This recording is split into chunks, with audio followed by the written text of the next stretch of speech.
Justi. Mitä en osannut odottaa, mutta muuten kyllä ihan. Eli koirahan on, eikö se nimi ollut Ilo? Lilo. Lilo, joo. Mä kuulin, että se oli Ilo ja se näkyy tuossa sosiaalisuudessa, että sehän on iloinen ja ottaa kontaktia vieraaseen ihmiseen, mutta ei anna käsitellä. Eli sitten kun tullaan vähän niin kauan kuin se on niin kuin omaehtoista. Itse asiassa sekin oli hiukan yllätys. Joo. Se niin näyttelyssä hiukan paremmin. Joo, kyllä. Ja tässä nyt ainakin se kuvattiin niin, että sitä ei viedä sitten siitä pidemmälle päisti niin selvästi. Mutta muuten iloinen koira. Tässä kuvauksessa katsotaan uteliaisuutta tässä etäleikissä, yllätyksessä ja ääniherkkyydessä ja vielä aaveillakin.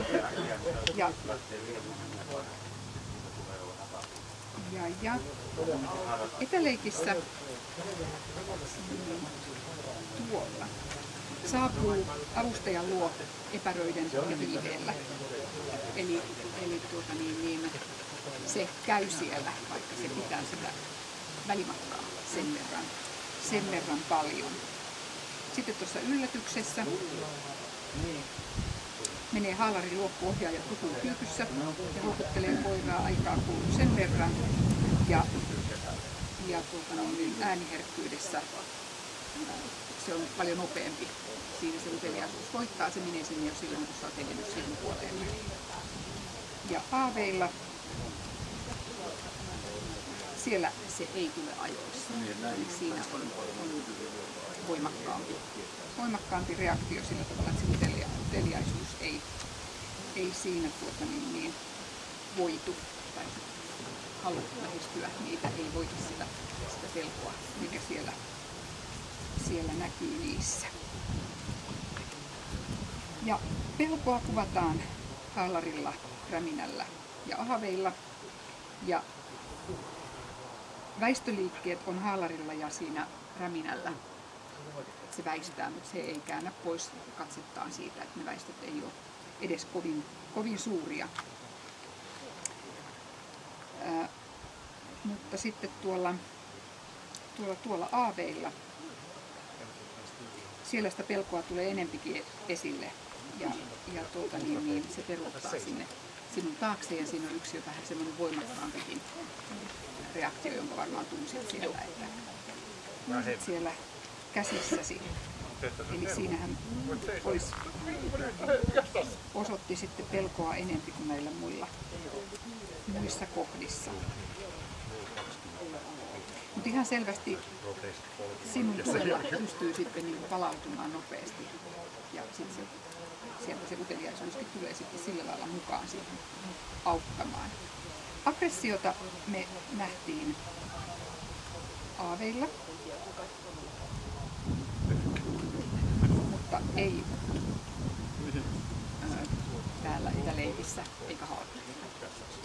Mutta siellä tuli useamminkin semmoinen, että minä olen melko tosissani tässä kun se ei auttanut, niin sitten vähän mammasta tukea.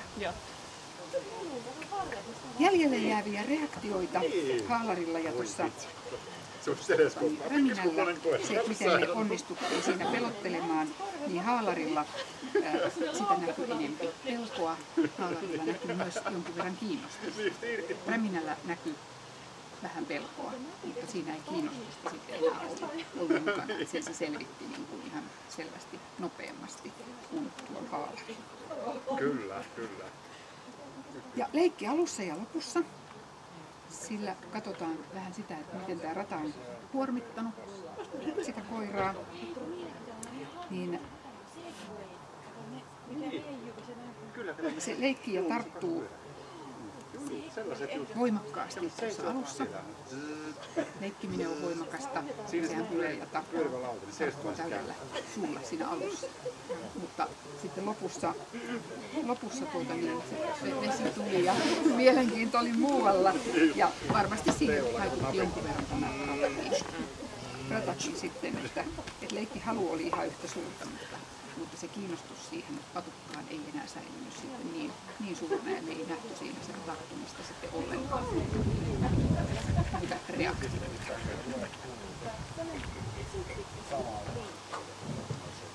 Ja tuo tarttuminen tuohon patukkaan, sitähän tuossa kuvauksessa monessa otteessa niin katsotaan, että miten koiran kieheellä tarttuu ja miten se lenkkiesineeseen tarttuu. Ja sitä pidetään semmoisena tärkeänä sen takia, että tarttuminen, patukkaan tarttuminen on perinnöllinen ominaisuus. Että se näkyy näissä tilanteissa. Sitten kun sitä on, niin sitä on. Ja laukaukset oli ihan kunnossa, että siinä ei ollut mitään huomautettavaa. Olisiko sulle kysymyksiä? Ei osaa nyt kysyä mitään.